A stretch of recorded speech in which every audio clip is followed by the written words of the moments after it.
வாங்க டீச்சர் திட்டுவாங்க திட்டுவாங்க.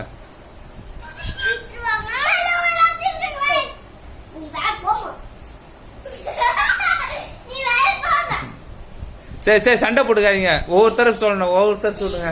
டீச்சர் எப்படி பேசுவாங்க சொல்லுங்க.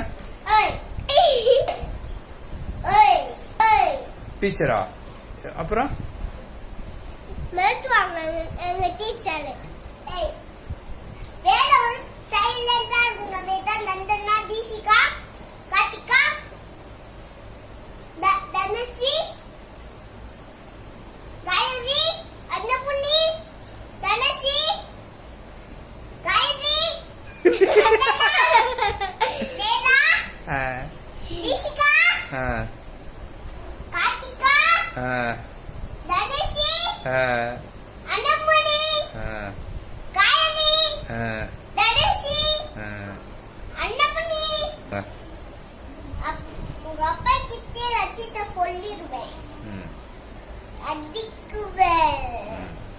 அப்படி சொன்னாங்கல்ல அப்போ